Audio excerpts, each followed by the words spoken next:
Hamas and Iranian officials are confirming the death of Hamas top political leader Ismail Haniyeh was killed in Iran after attending the inauguration of Iran's new president earlier this morning. Hamas blames the death of its 62-year-old leader on an Israeli airstrike. Israel pledged to eliminate Hamas leaders after the October 7th attacks. In the meantime, reports today Delta and United Airlines will be canceling flights to Israel starting tomorrow as the fallout remains mostly uncertain following the deadly attack against the top Hamas leader. Fox 5's Bob Barnard is live near the White House with reaction. Bob? Hey there, Shamari. The Israeli Prime Minister Benjamin Netanyahu spoke out publicly today, but did not claim responsibility for that deadly airstrike in Iran. This is one day after an Israeli missile killed a senior leader of Hezbollah in Lebanon. Senior Hamas leader Ismail Haniyeh was in Tehran for the inauguration of Iran's new president. Haniyeh, living in exile in Qatar, was instrumental in the Gaza ceasefire talks. The fact he was targeted and killed in the Iranian capital, most likely by Israel, could throw the Middle East into further turmoil and war. The big question, what will Iran do now? Michael O'Hanlon is a foreign policy expert with the Brookings Institution. They prefer to wage these wars on other people's territory with other people's lives.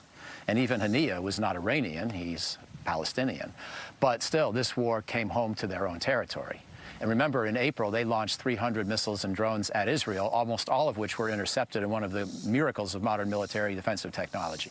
So this situation is fraught. Just yesterday, Israel launched an airstrike in Lebanon that killed a top Hezbollah leader, believed responsible for ordering the terrorist attack in the Golan Heights that killed 12 school children.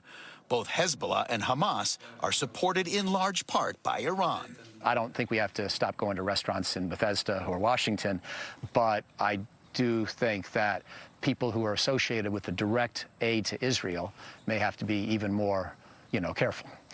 Second, though, is the bigger issue is that, as Secretary of Defense Austin just repeated the other day, if Hezbollah were to attack Israel, the United States might enter the war to help defend Israel. And we did send 2 aircraft carriers over towards Lebanon back in the fall after October 7th to send this message to Hezbollah.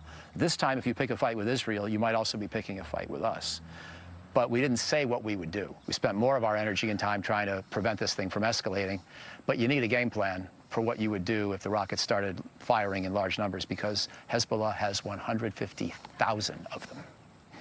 We don't have enough Patriot interceptors or any other kind of defensive weapon to handle that kind of threat.